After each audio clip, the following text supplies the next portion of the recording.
رحيل الفنان الكويتي مشاري البلام بعد معاناة مع فيروس كورونا، وشاهد آخر ظهور له. أهلا بكم. مشاري البلام الفنان الكويتي توفي مساء اليوم، وذلك بعد أيام من إصابته بفيروس كورونا ونقله إلى العناية المركزة في مستشفى جابر إثر تدهور حالته الصحية. ولاقى خبر وفاة مشاري البلام صدمة بين عدد من محبيه وأصدقائه الذين عبروا عن مدى حزنهم لرحيل النجم الكويتي الشهير. رحيله بعد معاناة مع فيروس كورونا، ورغم أن المقربين منه كانوا قد صرحوا خلال الأيام القليلة الماضية أن حالته مستقرة ويتلقى العلاج اللازم. ونعى الفنان الراحل عدد من النجوم، ومن بينهم المطرب الإماراتي حسين الجسمي الذي كتب: الله يرحمه ويغفر له ويصبر أهله ومحبيه. كما ونعاه الإعلامي حمد العلي الذي كتب: لا حول ولا قوة إلا بالله.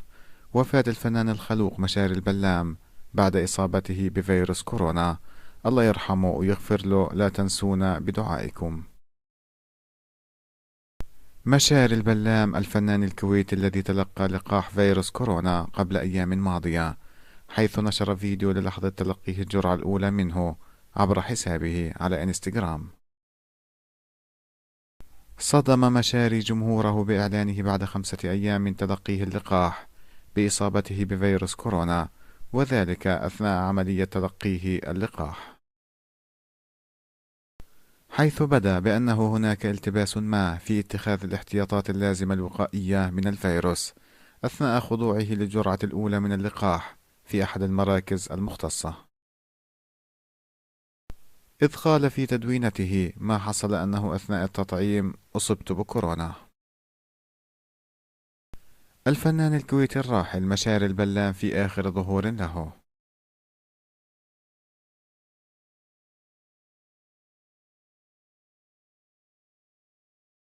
ونشر البلام بعدها صورة له من المستشفى عبر حسابه على إنستغرام، وعلق قائلا: لا تنسوني من دعائكم، الحمد لله على كل حال. وتابع: ومشكورين أهلي والفنانين والجمهور الوفي الحبيب على السؤال، وكل اللي صار أثناء التطعيم أصبت بفيروس كورونا، قدر الله وما شاء فعل، وسامحوني ما أقدر أرد على الاتصالات.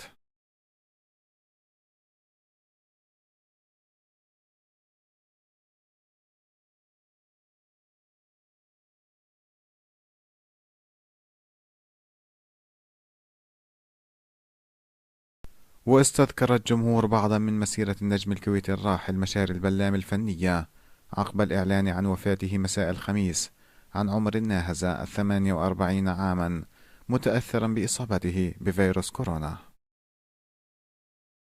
وعرف البلام بتأديته العديد من الأدوار المركبة، مثل المصاب بالصرع في مسلسل دروب الشك، والأصم والأبكم في مسلسل جرح الزمن.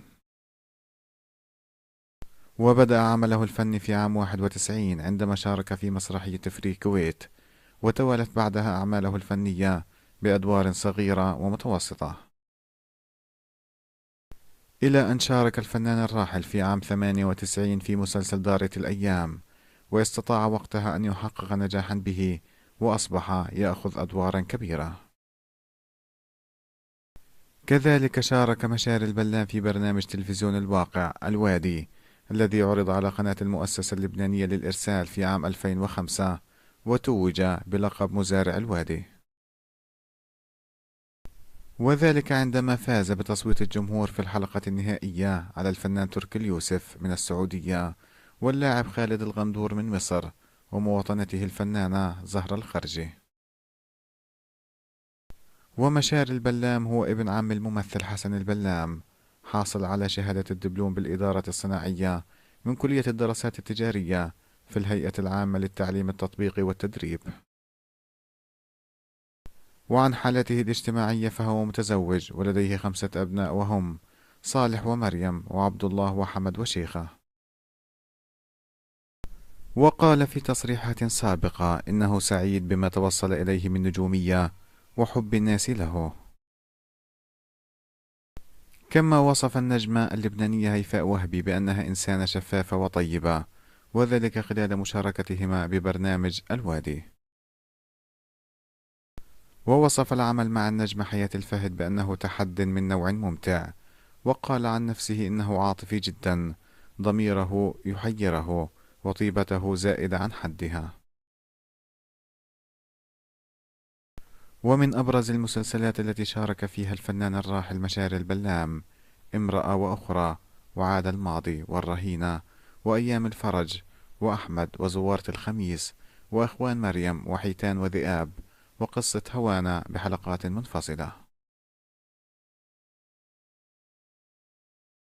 إضافة إلى كل يوم سالفة، وفرصة ثانية، والفلتة، وعشرة عمر، وسيدة البيت، والحب المستحيل بحلقات منفصلة، والثمن، ودرب الوفا، وإنت عمري، وخوات الدنيا، والملافة. كما وشارك في البيت بيت أبونا، والعمر لحظة، وسراي البيت، وحال مناير، وآخر المطاف، وذكريات لا تموت، والحالمون، وسامحني خطيت، والجسر، ومع حصة قلم، وعافك الخاطر.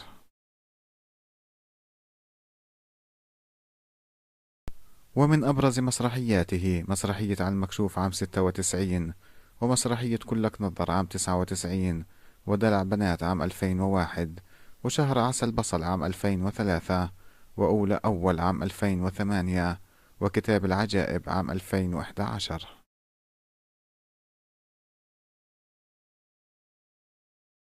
وكان الممثل الكويتي الراحل قد نشر مؤخرا صورة وهو يتلقى الجرعة الأولى من اللقاح المضاد لفيروس كورونا المستجد.